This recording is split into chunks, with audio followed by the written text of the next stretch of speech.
Hello friends, आज हम शुरू करने जा रहे हैं MS एक्सेल का tutorial. MS Excel Microsoft company का एक ऐसा प्रोडक्ट है जो स्प्रेडशीट पैकेज है। MS एक्सेल जो एप्लीकेशन है वो अकाउंटिंग, फाइनेंस या अलग अलग तरह के कैलकुलेशन ऑपरेशंस को करने में आपकी हेल्प करती है। इसके कई वर्जन्स हैं और जो हम करने जा रहे हैं वो MS एक्सेल 365 का वर्जन है। तो अगर आप उसको शुरू करना चाहते हैं तो सबसे पहले स्टार्ट पे क्लिक करो, ऑल ऐप्स के ऊपर जाओ।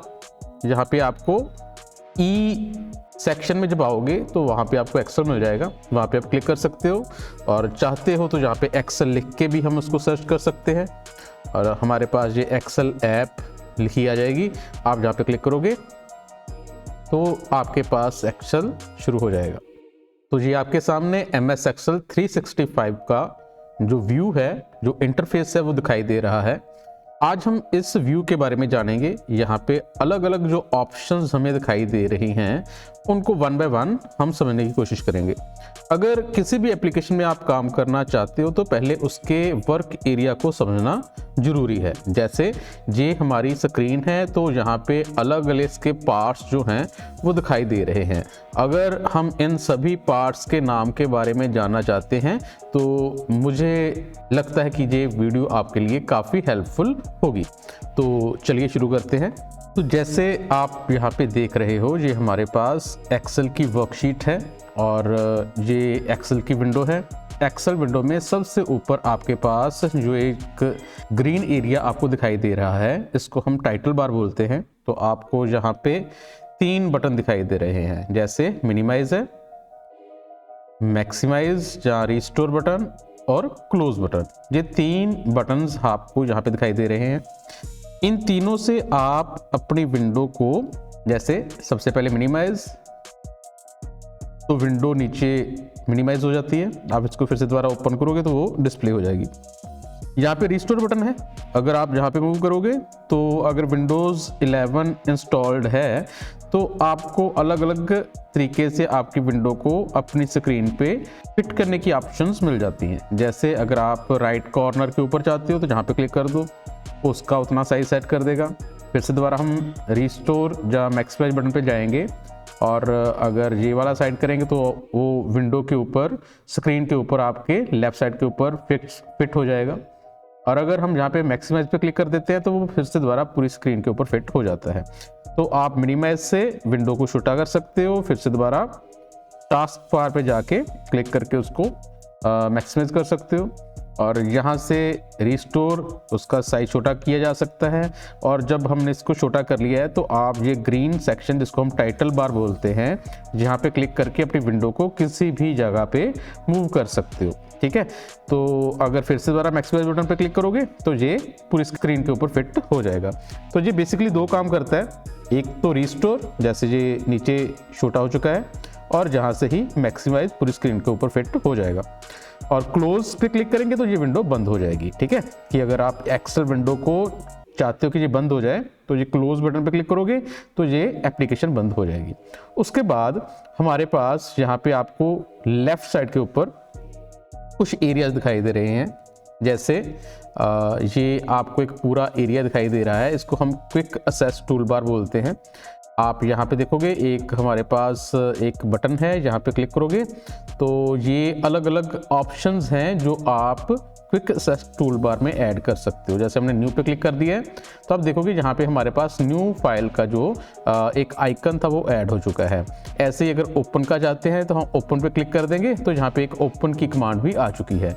जो भी कमांड आप यहाँ पे चाहते हो उसको यहाँ पे टिक करके ला भी सकते हो और हटा भी सकते हो क्विकली एक्सेस करने के लिए। कि जैसे हमने फाइल न्यू करनी है तो उसके 2 स्टेप है, पहले फाइल पे क्लिक करो और फिर जाके न्यू पे क्लिक करो। ठीक है, ऐसे ही अगर ओपन करना चाहते हैं फिर से दोबारा फाइल पे क्लिक करेंगे और ओपन पे क्लिक करेंगे। पर वो दोनों स्टेप को अगर आप एक स्टेप में कन्वर्ट करना चाहते हो तो उसका बटन यहाँ पे आप ला सकते हो। जैसे अभी ओपन का बटन आ चुका है तो अब डायरेक्टली यहाँ पे क्लिक करेंगे तो ओपन वाली विंडो जो है वो हमारे पास खुल जाएगी। तो ये quick access tool bar quickly जो अलग अलग कमांड्स हैं उनको एक्सेस करने में आपकी हेल्प करती है। और अगर हम ये एरो बटन पे क्लिक करते हैं तो आप देखोगे यहाँ पे नीचे आपके पास शो बिलो रिबन की ऑप्शन है, इसकी पोजीशन को चेंज कर सकते हो। जैसे हमने यहाँ पे क्लिक कर दिया है तो ये जो क्विक एक्सेस टूल बार थी ये टाइटल बार से हटके नीचे रिबन के नीचे आ चुकी है। फिर से दोबारा हम यहाँ पे एरो पे क्लिक करेंगे और फिर से दोबारा अगर नीचे जाएंगे तो हमारे पास show above the ribbon option आ जाती है, तो वे ये दोबारा से रिबन के ऊपर वाली साइड पे आ जाएगी। तो आप इसको अपनी ज़रूरत के अनुसार ऊपर या नीचे शिफ्ट कर सकते हो शो बिलो और शो अबव के साथ। तो ये क्विक एक्सेस टूल बार को आप मूव कर पाओगे। उसके बाद यहाँ पे जो आप देख रहे हो ये बुक 1 जो है ये फाइल का नाम है। अगर आप अपनी एक्सेल वर्कबुक को सेव कर दोगे तो आपकी फाइल का नाम यहाँ पे डिस्प्ले करेगा। जो भी आपकी फाइल का नाम होगा वो यहाँ पे डिस्प्ले करेगा।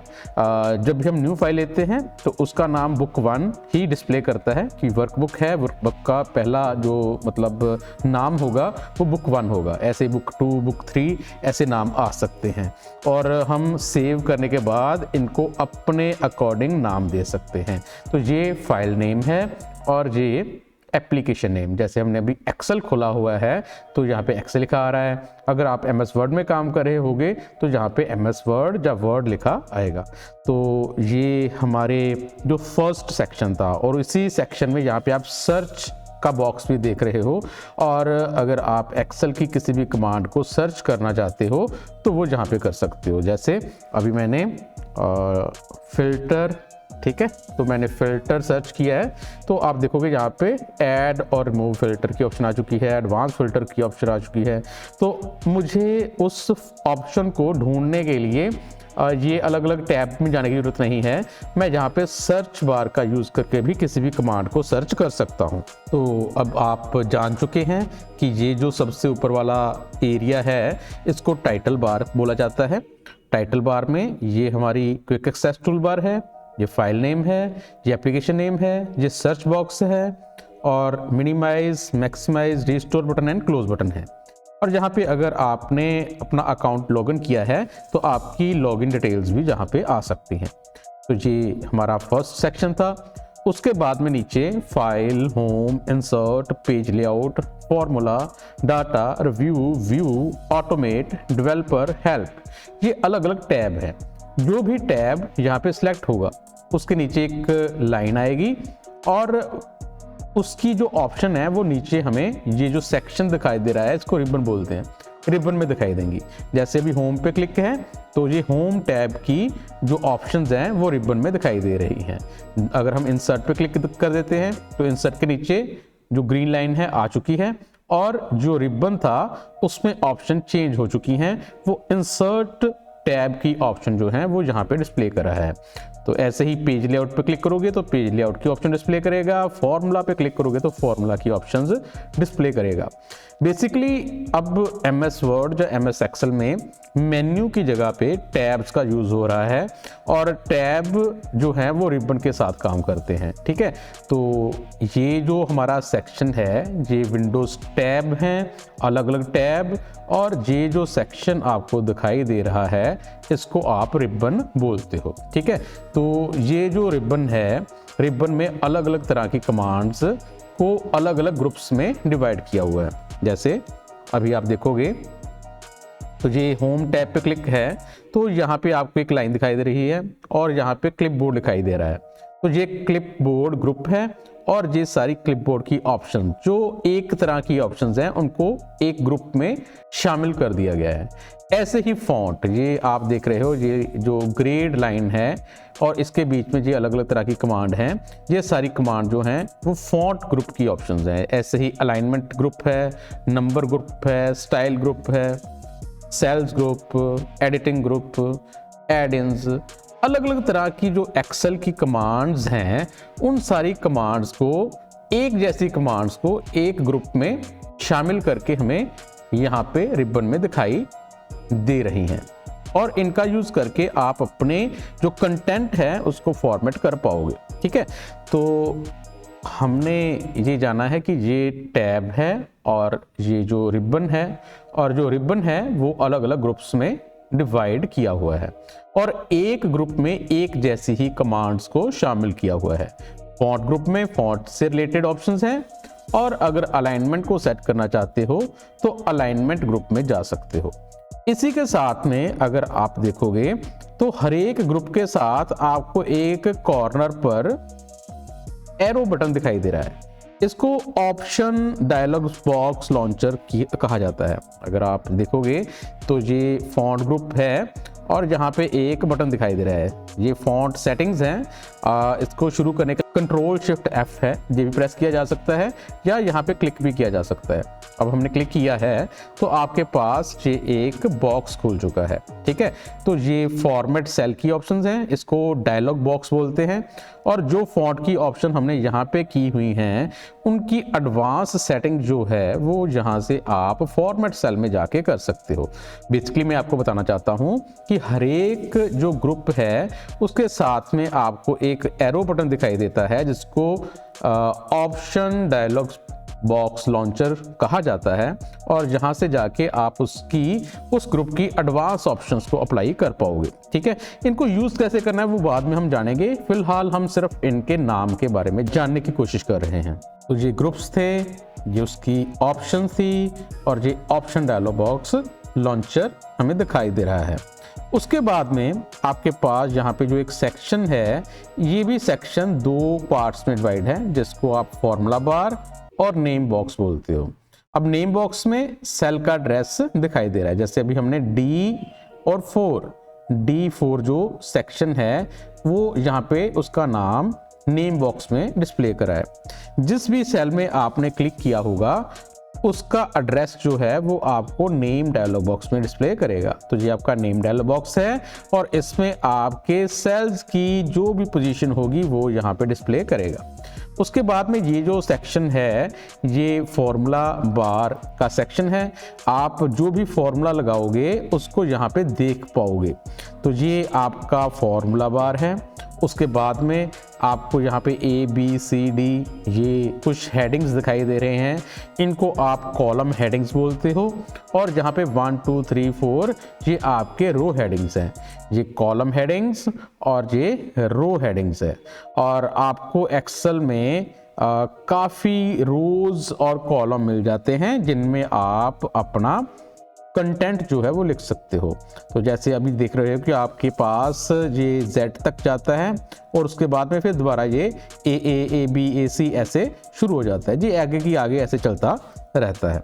ऐसे ही आप 1 2 3 देख रहे हो तो ये आपकी रोज़ हैं, और आप अगर नीचे जाते जाओगे तो आपके पास अलग अलग तरह की रोज़ अलग अलग डिस्प्ले करता रहता है। तो जो एक्सेल के अलग अलग वर्जन्स हैं उनमें अलग अलग तरह की रोज़ एंड कॉलम्स के गिनती होती है। जैसे अगर आप एक्सेल 2010 में काम कर रहे हो तो वहाँ पे रोज़ एंड कॉलम्स की गिनती अलग होगी। अगर आप जैसे अब 365 एक्सेल में काम कर रहे हो तो रोज़ एंड कॉलम्स की गिनती जो है वो अलग होगी। तो ये गिनती कम या ज़्यादा हो सकती है, पर काफ़ी गिनती एक ही शीट में आपके पास होती है।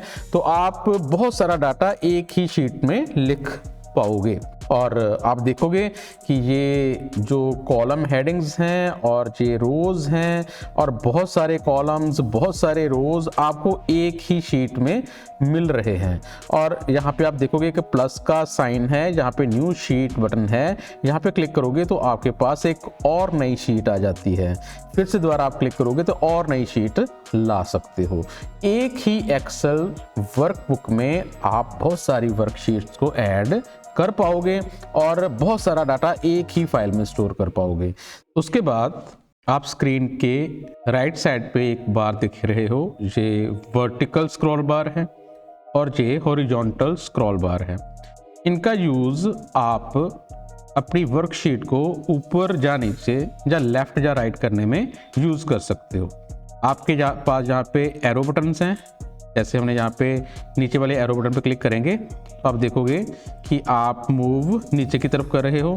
अगर यहाँ पे बटन पे क्लिक करोगे तो आप ऊपर की तरफ मूव कर रहे हो। तो ऐसे आप ऊपर या नीचे, और ये हॉरिजॉन्टल यहाँ पे राइट साइड पे यहाँ लेफ्ट साइड पे मूव कर पाओगे। तो ये आपकी हॉरिजॉन्टल स्क्रॉल बार है और ये वर्टिकल स्क्रॉल बार है। उसके बाद में आपके पास यहाँ पे जो नीचे आपको सेक्शन दिखाई दे रहा है, ये आपको जूम स्लाइडर दिखाई दे रहा है। जैसे आप यहाँ पे प्लस पे क्लिक करोगे तो आप देखोगे कि आपकी जो वर्कशीट है वो जूम होती जा रही है। ये 120% जो है वो जूम हो चुका है। जैसे जैसे आप प्लस पे क्लिक करते जाओगे तो वो आपका जो वर्कशीट का जो एरिया है वो जूम इन होता जाएगा। आप इस स्लाइडर को पकड़ के भी जूम इन या जूम आउट कर सकते हो। जो 100% है वो आपका नॉर्मल जूम लेवल है, ठीक है। तो ये जूम स्लाइडर था और ये प्लस और माइनस के बटन हैं जहां से आप जूम इन या जूम आउट कर पाओगे। और ये 3 बटन हैं, ये व्यू बटन्स हैं कि आपकी जो वर्कशीट है उसको आप अलग अलग तरीके से व्यू कर पाओगे। जैसे ये आपका जो है वो नॉर्मल व्यू है और ये पेज लेआउट व्यू है। यहाँ पे आप पेज के अकॉर्डिंगली अपनी जो वर्कशीट है उसको देख पाओगे। और अगर यहाँ पे क्लिक करोगे तो ये पेज ब्रेक व्यू है। अभी हमने कुछ भी टाइप नहीं किया है तो ये आपको इस तरह से दिखाई दे रही है। अगर हम यहाँ पे टाइप करेंगे तो आपको अलग अलग कंटेंट के अकॉर्डिंगली पेजेस ब्रेक दिखाई देंगे। तो आप नॉर्मल व्यू में ही काम करते हो और अलग अलग सिचुएशंस में अलग अलग तरह के व्यूज़ का यूज़ किया जाता है। उनको कैसे यूज़ करेंगे वो हम नेक्स्ट वीडियो में जानेंगे। तो ये आपके व्यू बटन्स थे, नॉर्मल, पेज लेआउट और पेज ब्रेक व्यू, जो यहाँ से आप चेंज कर पाओगे। और इसके नीचे ये आपको जो सेक्शन दिखाई दे रहा है इसको आप स्टेटस बार बोलते हो। और स्टेटस बार आपकी फाइल के अलग अलग तरह के स्टेटस के बारे में बताती है। यहाँ पे मैक्रोस की ऑप्शंस हैं, एक्सेसिबिलिटीज़ की हैं, और ये पूरा जो सेक्शन है इसको आप स्टेटस बार बोलोगे, ठीक है। तो मैंने तकरीबन ये सारी जो आपको स्क्रीन के ऊपर ऑप्शन दिखाई दे रही हैं इनके बारे में बताया है। इसी के साथ में एक और चीज़ है कि आपके पास जो ये रिबन है, रिबन में आपको यहाँ पे एकदम राइट साइड के ऊपर आप ध्यान दोगे तो ये एक एरो बटन है। यहाँ पे क्लिक करोगे तो आपको 3 ऑप्शन मिल जाती हैं। Always show ribbon, 2 tabs only, full screen mode, ठीक है। अभी ऑलवेज शो रिबन यहाँ पे आपके पास ऑप्शन है। तो अभी अगर आप देखोगे कि मैं अगर शो टैब्स ओनली करूँगा तो आपके पास रिबन गायब हो चुका है और टैब्स डिस्प्ले कर रहा है। और इसी के साथ में अगर हम किसी भी मतलब टैब पे क्लिक करेंगे तो उसका रिबन जो है वो डिस्प्ले कर देगा। और फिर से दोबारा हम जहाँ पे एरो बटन पे क्लिक करेंगे और अगर आप ऑलवेज शो रिबन पे क्लिक करोगे तो वो रिबन हमेशा डिस्प्ले करता रहेगा। ऐसे ही फुल स्क्रीन मोड करोगे तो आपको ओनली जो आपकी वर्कशीट है वो ही डिस्प्ले करेगा और फॉर्मूला बार डिस्प्ले करेगा, ना तो टैब डिस्प्ले करेगा और ना ही आपके पास जो आपका रिबन है वो डिस्प्ले करेगा। अब इस फुल स्क्रीन को अगर बंद करना चाहते हो तो आपको फिर से दोबारा जो आपकी टाइटल बार है यहाँ पे क्लिक करना पड़ेगा। वो दोबारा से आपको टैब और रिबन डिस्प्ले कर देगा। फिर से दोबारा यहाँ पे एरो पे बटन पे क्लिक करो और ऑलवेज शो रिबन पे क्लिक करोगे तो फिर से दोबारा आप पुराने मोड में आ जाओगे। और यहाँ पे एक last hide quick access tool bar है। अगर आप यहाँ पे क्लिक कर दोगे तो आपको जो क्विक एक्सेस टूल बार थी वो यहाँ पे दिखाई ही नहीं देगी, वो हाइड हो चुकी है। फिर से दोबारा आप अगर चाहते हो तो फिर से दोबारा show quick access tool bar पे क्लिक कर दो तो वो दोबारा यहाँ पे आपको डिस्प्ले करनी शुरू कर देगी। तो आप अपनी ज़रूरत के अनुसार ये अलग अलग तरह के सेक्शन ला भी सकते हो और हटा भी सकते हो। और एक और बात, जैसे आप यहाँ पे ये टैब दिखाई दे रहे हैं आपको, इन टैब की गिनती जो है वो भी कम या ज़्यादा की जा सकती है। उसके लिए आपको फाइल पे जाना पड़ेगा और यहाँ पे फाइल पे जाके आप ऑप्शंस पे क्लिक करोगे। ऑप्शंस पे क्लिक करने के बाद आपके पास यहाँ पे कस्टमाइज रिबन की ऑप्शन है, यहाँ पे क्लिक करोगे तो जैसे अब आप यहाँ पे देख रहे हो ये आपके अलग अलग तरह के जो टैब हैं वो दिखाई दे रहे हैं। होम, इंसर्ट, ड्रॉ अलग अलग तरह के हैं। और अगर आप कोई टैब नहीं चाहते हो, जैसे मान लो डेवलपर टैब मुझे नहीं चाहिए, तो मैं यहाँ से उसका टिक हटा देता हूँ और ओके बटन पे क्लिक कर देता हूँ। तो अगर आप देखोगे अभी यहाँ पे आपके पास एक टैब जो है वो कम हो चुका है, डेवलपर टैब जो है वो यहाँ पे डिस्प्ले नहीं कर रहा है। अगर दोबारा से चाहते हो फिर से दोबारा फाइल पे क्लिक करो, ऑप्शंस पे क्लिक करो और यहाँ पे कस्टमाइज रिबन की ऑप्शन है, और फिर से दोबारा आप यहाँ पे देखोगे तो आपके पास डेवलपर टैब है, उसके सामने ग्रीन टिक नहीं है, उसके सामने टिक कर दो और ओके बटन पे क्लिक कर दो। तो फिर से दोबारा आपको यहाँ पे जो डेवलपर टैब है वो दिखाई देना शुरू हो जाएगा। आप किसी भी टैब को ऐड भी कर सकते हो और रिमूव भी कर सकते हो। तो आई होप आपको ये एक्सेल की विंडो के अलग अलग पार्ट्स के बारे में प्रॉपर इन्फॉर्मेशन मिल चुकी होगी, और जो हम नेक्स्ट वीडियो करेंगे उस वीडियो में आपको इन ऑप्शंस के बारे में डिटेल में बताएंगे कि ये अलग अलग तरह की ऑप्शन जो आप किसी भी एप्लीकेशन में यूज़ करते हो उनको कैसे यूज़ किया जाता है, उनके क्या नाम है, वो हम नेक्स्ट वीडियो में जानेंगे। आई होप आपको ये वीडियो पसंद आई होगी। इसको लाइक और शेयर जरूर करना। Thank you friends.